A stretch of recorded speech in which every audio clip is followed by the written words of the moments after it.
today the most amazing rigatoni alla Norcina, quite possibly my favourite pasta of all time. So let's do it. You want to start with some really good quality butcher's sausages. First up, our sausages. And it's really important to use really good quality butcher's sausages. Here I'm going with some good plain pork sausages. We need a bowl. Very simple.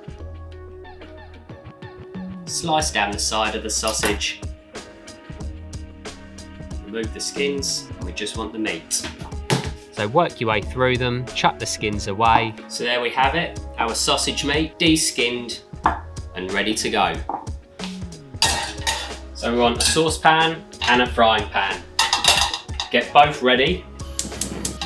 Start with the heat, sort of low medium. Add a little dash of olive oil, just a touch. And then you want to go in with your sausage meat. So chuck it in. Soon as that sausage meat hits the pan, start to break it up. We almost want some sausage mincemeat. So break it up as you go. We want to cook it through and get a nice bit of caramelization on the sausage. Not too much, we just want a nice bit of browning. So break it up, fry that off. While this is ticking away, we can do the garlic. So take a bulb of your garlic. The amount you use is entirely up to you. I want a nice garlicky punch to this one. I'm going to use 3 good sized cloves. You can use more, you can use less. It's entirely up to you. The way I prepare my garlic, nip off this little end bit. Take off a tiny bit on the other end. A little tap. Get rid of that skin. And the same again.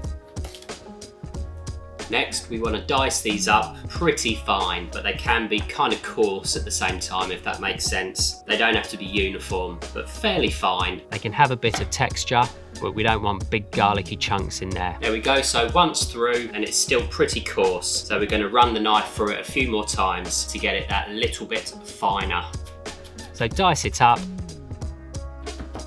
There we go, that's our garlic, diced up really nice and fine. Pop your diced garlic into a bowl. There we go, the garlic is done. So return into the pan, sausage should be coming along nicely at this point, so keep breaking it up. There we go, so the meat is broken up nicely. We'll keep going though. And there, as you can see, we're getting some lovely fond on the bottom of that pan. Fond is basically where something cooks in the pan. Essentially, it gets stuck to the bottom and then it caramelizes. You don't want to leave it in there too long, it can get bitter. But at the moment, that's spot on. So at this point, garlic in. And we want to give the garlic about 2 minutes just to sweat up a touch. You can use as much garlic as you want. I like it. So I go fairly generous. Start scraping away that fond on the pan, get that last bit of colour on the sausage, and we just want the garlic to sweat down a touch. We don't want it to have any real colour, but we don't want it raw. So stir it through, cook out the rawness of the garlic, give it between 2 and 3 minutes, and once it's sweated off, we're going to deglaze with some white wine. So now it's time to deglaze with our wine. As with the garlic, the amount of wine you use is entirely up to you. The more you use, the sweeter the dish will be. I like to use quite a bit of wine in this one, so pour it in.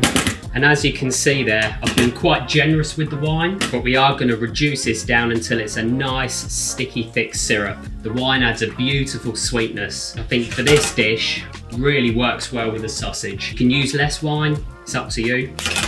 I like to use about that much, about 180 millilitres. You can turn the heat up a touch, and we want to spend the time to reduce the wine down until it's a nice, thick, sticky syrup. So there we go. That's coming along nicely, but there's still a fair bit of liquid in there. Keep going. At this point, you want to season with some salt and freshly ground black pepper. And a really, really nice, generous amount of black pepper. So cook that out, burn off the alcohol and reduce it down. And once you've got a nice, thick, sticky syrup, we're ready to start incorporating our cream. There we go. Turn the heat down a tiny touch. We don't want to scald the cream. Just give that a quick moment to cool a touch. Cream ready to go.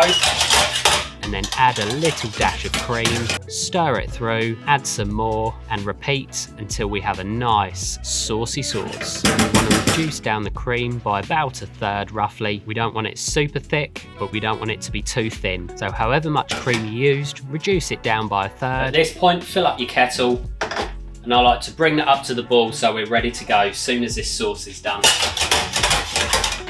Right, that sauce is ready.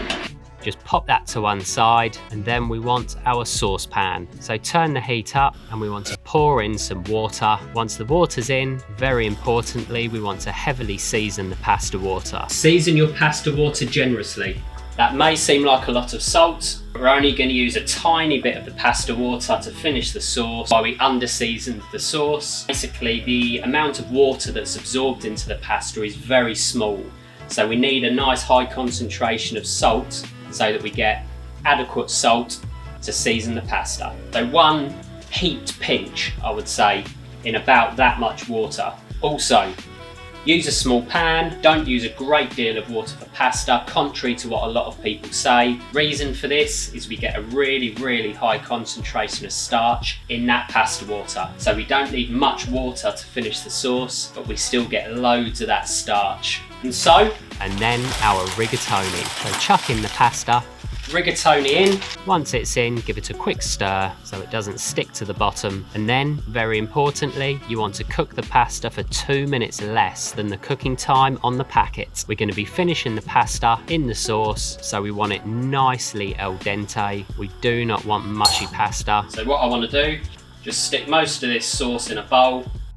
We may not use all of it for this serving of pasta, but we do want the pan. And when you're happy and it's perfectly al dente, pop the frying pan back on the hob and then chuck in the rigatoni. Also go in with a little splash of that pasta water, which will be full of starch. There we go, the pasta's in along with a little splash of the pasta water. And then spoon in some of your sauce. Mix it through, give it a good tossing up in the pan, reduce down and mix in that pasta water. Add any more sauce you need, toss it up, mix it through, make sure the pasta is coated in that beautiful, unctuous, meaty, creamy sauce. That is perfect. And as soon as you're ready, we're good to go. So pour your pasta out onto a plate. There's only one way to finish this one off, and that is with Parmesan. Grate over the Parmesan, be as generous as you like. And then a good few twists of some freshly ground black pepper. A nice, generous amount. And there we have the most amazing rigatoni alla Norcina. Here we go. I'm looking forward to this one. Yeah. I kid you not, this may be my all-time favourite pasta. At least top 3. I mean, this is pure indulgence. Peppery, meaty, creamy. It has it all. A little bit of texture from the black pepper. I'm lost for words. That is something else. So I'm going to enjoy the rest of this, and I'll see you in the next one. If you enjoyed this video, give it a thumbs up, hit the subscribe button below, find the full recipes on the website, thewckchannel.com, and I'll see you next time.